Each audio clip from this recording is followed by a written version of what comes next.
皆さんこんにちは。ဂျပန်မြန်မာလင်းကနေပြန်လဲကြိုဆိုလိုက်ပါတယ်။ဒီနေ့မှာဆိုရင်တော့ N3 ခန်းကြီး Master အလွယ်မှတ်နည်း Day 4ကိုဆက်သွားကြမယ်။ဒီ Day 4မှာပါဝင်မဲ့ခန်းကြီးလေးတွေကတော့ဒီဘေးမှာဖော်ပြထားတဲ့ခန်းကြီးလေးပါဝင်မှာဖြစ်တဲ့တစ်ခုချင်းစီအသေးစိတ်ကိုနောက်မှဆက်ကြည့်ကြမယ်နော်။ဟုတ်ပြီအဲ့ဒါဆိုရင်17လုံးမြောက်ခန်းကြီးလေးကိုကြည့်မယ်17လုံးမြောက်ခန်းကြီးလေးကကြာဒီခန်းကြီးလေးဒီလိုမျိုးကြည့်မယ်ဆိုရင်တော့နည်းနည်းရှုံနေပြီမယ်ပြီးရင်ပြန်ပြီးတော့သေချာရှင်းပြမယ်ဟုတ်ပြီအဲ့ဒါဆိုရင်ဒီခန်းကြီးလေးကဘာလဲဆိုခွန်းရော်မီအနေနဲ့ဆိုရင်မွဲတူမီးလောင်ကျွမ်းနေဆိုတဲ့ခန်းကြီးလေးဖြစ်ပြီးတော့အွန်းရော်မီအနေနဲ့ကဘာလဲဆိုတော့နန်းဒီနန်းကိုဘာမှသုံးလဲဆိုတော့နန်းဒီယောဆိုပြီးသုံးတယ်နန်းကမီးလောင်ကျွမ်းတာဒီယောဆိုတာကအတိတ်ပဲဒီအမျိုးမျိုးရှိတယ်ပစ္စည်းရဲ့အတိတ်ပဲလဲရှိတယ်လို့မျိုးဗာလဲအခကျင်းငွေနှုံးထားတွေမှာလဲသုံးတယ်အဲ့တော့ဒါကကြတော့ပစ္စည်းလို့အနေနဲ့လုံးမယ်လောင်ကျွမ်းတဲ့ပစ္စည်းဆိုတော့ဗာလဲလောင်စာပေါ့ဒီရောဆိုတာဒီမှာပစ္စည်းအနေနဲ့ယူလိုက်မယ်နော်ဒီရောဟုတ်ပြီဒီရောလေးကိုဘာမှအများဆုံးတွေ့ရလဲဆိုတော့ရောလေးတို့ဘာလို့မှလဲတွေ့ရတယ်နော်အဲ့တော့ကြတော့ဗာလဲနန်းရောဆိုတာကကြတော့လောင်ကျွမ်းတဲ့ပစ္စည်းဆိုရင်လောင်စာလို့မှတ်လိုက်မယ်အဲ့တော့နန်းရောဖြစ်သွားမယ်ဟုတ်ပြီအဲ့ဒါဆိုရင်ဒီခန်းကြီးလေးကိုဘယ်လိုမှတ်မလဲလာပြီဒီခန်းကြီးလေးကိုမှတ်မယ်ဆိုရင်တော့မှတ်မယ်ဆိုရင်တော့နှစ်ပိုင်းပိုင်းပြီးတော့မှတ်လို့ရတယ်ဒီနောက်ရှေ့ရပိုင်းလေးကကြဘာလဲဆိုတော့ heat မီးခန်းကြီးလေးလေဒါလေးကနော်ခုနဒီမီးခန်းကြီးလေးကိုအသေးလေးလုပ်ထားနော်ပြီးတော့ကြောင့်နောက်တစ်ခုကကြောင့်ဘာလဲဆိုတော့သူ့အနောက်ကခန်းကြီးကကြောင့်ဘာလဲဆိုတော့ရှီစမ်းမှာသုံးတဲ့ခန်းကြီးပါလဲရှီစမ်းဆိုတာကြောင့်တဘာဝတောတောင်ရေမြေရှီစမ်းကိုပြောတာတဘာဝတောတောင်ရေမြေတွေကိုရှီစမ်းလို့ပြောတယ်အဲ့တော့ရှီစမ်းလို့မှတ်လိုက်မယ်အဲ့တော့တဘာဝတောတောင်ရေမြေတွေကဘာဖြစ်တာလဲမီးတွေလောင်ကျွမ်းတယ်လို့မှတ်လိုက်လို့ရတယ်တဘာဝတောတောင်ရေမြေတွေကမီးတွေလောင်ကျွမ်းတယ်အဲ့တော့ဗာလဲတဘာဝတောတောင်ရေမြေတွေကမီးလောင်ကျွမ်းတယ်မိုးအဲရူလို့မှတ်လိုက်မယ်နော်မိုးအဲဒူကမီးလောင်ကျွမ်းတာနန်းဆိုရင်ရပါလဲနန်းရောဆိုရင်ရလောင်စာဟုတ်ပြီအဲ့ဒါဆိုရင်17လုံးမြောက်ခန်းကြီးလေးရသွားမယ်အဲ့တော့နောက်ထပ်တစ်ခုဆက်ကြည့်ကြမယ်နော်12လုံးမြောက်ခန်းကြီးလေးကိုဆက်ကြည့်ကြမယ်12လုံးမြောက်ခန်းကြီးလေးကကြတော့ရှင်းရှင်းလေးပါလဲဆိုတော့သူ့ရဲ့ခွန်းရော်မီအနေနဲ့ကဖုခုလို့မီနာဆန်တို့တည်ပြီးသားเนาะ N5 ထဲကဖုခုတို့က8ဆိုတာတည်ပြီးသားအဲ့တော့ဟုတ်ပြီအဲ့ဆိုရင်ဒီမှာကြောက်ခန်းကြီးလေးကိုကြက်ရမယ်ခန်းကြီးလေးကိုကြက်မယ်ဆိုရင်ဘယ်လိုကြက်ကြမလဲပေါ့เนาะဘယ်လိုမှတ်ကြမလဲအဲ့တော့နှစ်ပိုင်းပိုင်းပြီးတော့မှတ်လို့ရတယ်အဲ့တော့အပေါ်ပိုင်းနဲ့အောက်ပိုင်းအဲ့တော့အပေါ်ပိုင်းကကြောက်ဘာလဲဆိုတော့ဘာလဲဂန်တိုင်းတို့ဘာလို့လေခစ်ကာလာကိုပြောတဲ့ဟာเนาะအဲ့တော့ဘာလဲဆိုတော့ဂန်တိုင်းပေါ့ယန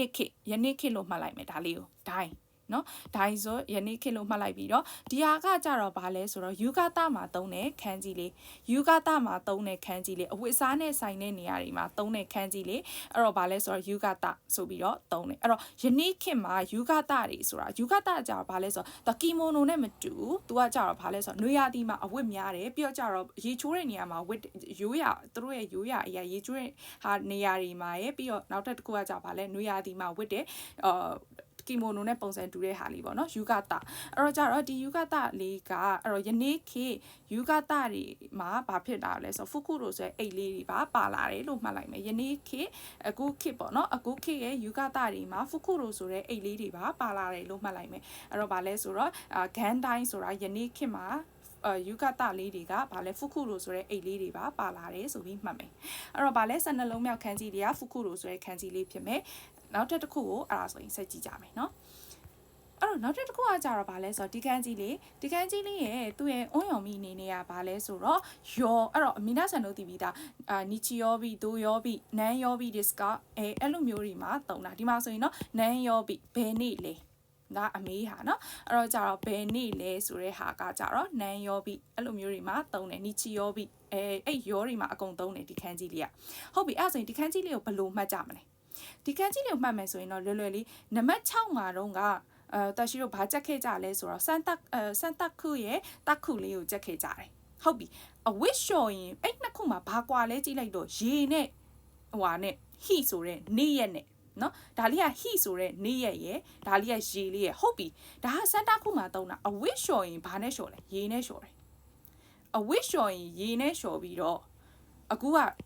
နေ့ရက်တွေအကြောင်းပြောရင်နေ့ဟိဆိုတဲ့နေ့လေးနဲ့မပြောဘူးလားအဲ့တော့အဲ့လိုလေးပဲမှတ်လိုက်မယ်အဝစ်လျှော်ရင်တော့ဒီနှစ်ခုကတူတူပဲခန်းကြီးလေးကစင်တယ်နော်အဲ့တော့ဘာလဲဆိုတော့အဝစ်လျှော်ရင်တော့ရေနဲ့လျှော်မှာဖြစ်ပြီးနေ့ရက်တွေကိုပြောရင်ဟိနဲ့ပြောမယ်ဆိုပြီးမှတ်လိုက်မယ်ဆိုရင်ဒီနှစ်ခုကရောပြီးတော့မှားစရာလည်းအကြောင်းရင်းမရှိတော့တခါတည်းတည်သွားမဟုတ်ရင်ကဒီခန်းကြီးကိုယူရမလားဒီခန်းကြီးကိုယူရမလားဆိုပြီးတော့မှားနေတတ်တယ်နော်အဲ့အခါပွိုင်မယ်အဲ့ဒါအဲ့တော့ဗာလဲရေနဲ့အဝစ်လျှော်မယ်ဆိုရင်ရေပါမယ်အဝစ်လျှော်မယ်ဆိုရင်ရေပါပြီးတော့နေ့ရက်တွေကိုပြောမယ်ဆိုရင်ဟိဖြစ်သွားမယ် နော်အဲ့ဆိုရင်ခွဲခြားပြီးလဲပြီးသွားမယ်အဲ့တော့ဗာလဲဒီ73လုံးမြောက်ခန်းကြီးလေးကရောဆိုတဲ့နန်းရောပြီးနီချီရောပြီးဒိုရောပြီးဆိုတဲ့ဟာရောပြီးပေါ့နော်ပြောရမယ်ဆိုရင်အဲ့ဒါဆိုရင်ဒီ73လေးကပြီးသွားပါပြီ14ကိုဆက်ကြည့်ကြမယ်14ကကြတော့ဒီအနီးအောင်အပိုင်းလေးကိုမကြည့်သေးနဲ့ခဏလေးဖယ်ထားလိုက်အဓိကပြောရမှာဒီခန်းကြီးအတွက်ပြောရမယ်ဒီခန်းကြီးကဘာလဲဆိုတော့ခွန်းရော်မိအနေနဲ့ကစုရအဆုံးမှာ end of ဆိုပြီးပြဒီမှာအဆုံးဆိုရင်လည်းဘာအဆုံးမှမသိပါဆိုလို့ဒီမှာအင်္ဂလိပ်လိုပါရေးပေးထားတယ်နော်စုရဆိုတာဘာလဲဆိုတော့အဆုံးကိုပြောတာအဆုံးကိုပြောတာဒီအုံးရော်မိအနေနဲ့ကမာချစ်ဘာချစ်အိမ်မှာမှဘာချစ်ကိုမေ့ထားလိုက်ဘာဖြစ်လို့လဲဆိုတော့အသုံးလဲနေတယ်လို့ and 3မှာလည်းမပါအောင်เนาะအဲ့တော့ကြတော့မာချစ်ရှိရဆိုတာလေးပဲသိထားလိုက်မယ်အဲ့တော့မာချစ်ကိုပြောမယ်အဓိကမာချစ်ကကြတော့ဘာလဲဆိုတော့ရှူမာချစ်ရှူမာချစ်ဆိုတာက weekend ပိတ်ရစနေတင်းတွေ Saturday Sunday တွေကိုပြော weekend ပေါ့เนาะရှူမာချစ်အဲ့တော့ကြတော့ရှူမာချစ်ကပိတ်ရဆိုတော့ weekend လေအဲ့တော့ဗာလဲဒါရှူဆိုတာရက်သက်တစ်ပတ်ကိုပြောတာလေမာချစ်ဆိုတော့အစုံရက်သက်တစ်ပတ်ရဲ့အစုံဆိုတော့စနေတင်းကိုနေပေါ့ပိတ်ရပေါ့နော်အဲ့ဒါလေးကခန်းကြီးလေးကြည့်ရတဲ့တစ်ခါတမ်းပြီးတော့သိရမယ်နော်ဟုတ်ပြီအဲ့ဆိုရင်ဒီခန်းကြီးလေးရဲ့မှတ်ပုံမှန်နည်းကိုပြောမယ်နော်ဒီခန်းကြီးလေးရဲ့မှတ်ပုံမှန်နည်းကိုပြောမယ်ဆိုရင်ဒီခန်းကြီးလေးကကြာနှစ်ပိုင်းပိုင်းပြီးတော့ပြောလို့ရတယ်ဒီအပိုင်းလေးပေါ့နော်ပြောရမယ်ဆိုရင်ဒီအပိုင်းလေးကကြာဘာလဲဆိုတော့တစ်ပင်ဆိုတာတိပြီးသားနော်ခိဆိုတဲ့တစ်ပင်အပိုင်းလေးနော်ဒီအပိုင်းလေးကအောက်ကအပိုင်းလေးအပေါ်ပိုင်းလေးကဂျူးလို့မှတ်လိုက်မယ်10ပင်အဲ့တော့ပိတ်ရက်မှာရှူးမစစ်တွေမှာတစ်ပင်10ပင်စိုက်တယ်ရှူးမစစ်မှာတစ်ပင်10ပင်စိုက်တယ်အဲ့မှာအဓိကနောက်ထပ် point တစ်ခုရှိတယ်ကလေးတွေအမြဲတမ်းမှားကြတယ်ဘာနဲ့မှားကြလဲဆိုရင်ဒီခန်းကြီးကိုမတာမိဆိုတဲ့ခန်းကြီးလေးနဲ့မှားကြတယ်ဘာဖြစ်လို့မှားရလဲအရန်အောင်စင်တူလို့နော်အဲ့တော့ဒီခန်းကြီးလေးနှစ်ခုဘလို့ခွဲပြီးတော့မှတ်မလဲဆိုတာတခါရေးပြောလိုက်မယ်ဘာဖြစ်လို့လဲဆိုတော့အရန်ရောတယ်မှားတယ်အိမ်ဆောင်မိုးဘဲမှာလည်း8 point ကိုပဲဖမ်းတာအဓိကအဲ့တော့ကြတော့ဘာလဲဆိုတော့ဒီလိုမျိုးဒါကကြတော့ဒီအပေါ်ပိုင်းကြီးကရှည်နေရလေအောက်ပိုင်းကြီးကတူနေဒီမှာကြတော့ပါလေဒိုနဲ့မတူလားစွတ်ချီလေမြေကြီးဟာနဲ့အဲ့တော့မြေကြီးမှာတစ်ပင်ဆိုင်လို့မပြီးသေးဘူးသူ့ရဲ့အတိတ်ပဲကဘာလဲဆိုတော့မိတို့မတာ this เนาะမပြီးသေးဘူးမတာ this ပြီးတော့ကြတော့ဘာလဲဆိုတော့ mechanical တို့ဘာလို့မပြီးသေးဘူးအဲ့လိုမိပေါ့เนาะnot yet ဆိုတဲ့အတိတ်ပဲရတဲ့ခန်းကြီးလေးဖြစ်တာဖြစ်တဲ့အတွက်ကြောင့်မလို့ဘလို့မှတ်မလဲဆိုအောက်ကတော့တစ်ပင်ပဲအပေါ်ကကြတော့ပြောင်းမြန်အနေနဲ့ပါလဲဆိုတော့သူကမြေကြီးခန်းကြီးဖြစ်တယ်ဒါကမြေကြီးခန်းကြီးမဟုတ်ဘူးเนาะသိတာဒီအပေါ်ရအရှိသူကကြတော့အပေါ်ကအတူလေးဖြစ်တဲ့အတွက်ကြောင့်မလို့သူကစွချီဆိုမြေကြီးခန်းကြီးလေးဒီအပိုင်းလေးကဖြစ်တဲ့အတွက်ကြောင့်မလို့ပါလဲမြေကြီးမှာတစ်ပင်ဆိုင်လို့မြေကြီးမှာတစ်ပင်ဆိုင်လို့မပြီးသေးဘူး not yetဆိုပြီးမှတ်လိုက်မယ်ဆိုရင်ဒါကသိပြီးသားမိမတာဆိုရင်တော့စွချီဆိုတဲ့ခန်းကြီးလေးနဲ့တွဲတာပဲဆိုပြီးတော့မှတ်ထားမယ်အဲ့တော့ဒီခန်းကြီးလေးနှစ်ခုကိုလည်းကွဲကွဲပြားပြားသိသွားပြီเนาะအဲ့တော့ဟုတ်ပြီအဲ့ဆိုရင်14လုံးမြောက်ခန်းကြီးလေးကပြန်ပြောမယ်ခွန်းယုံမီယာစုရဲ့ end of ဆိုတဲ့ဟာမျိုးဘယ်နေရာမှာသုံးလဲရှူမတ်စ်တို့ပြီးတော့နမ်းမတ်စ်တို့ဘာလို့မှလည်းသုံးတယ် end of the year เนาะနှစ်တစ်နှစ်ရဲ့အဆုံးဆိုရင်နမ်းမတ်စ်ဆိုပြီးတော့ပြောတယ်ဟုတ်ပြီအဲ့ဒါဆိုရင်ဒီ14လုံးမြောက်ခန်းကြီးလေးကလည်းပြီးသွားပါပြီအဲ့တော့ဗာလဲဒီနေ့အတွက်ဟာကပြီးသွားပြီအရင်က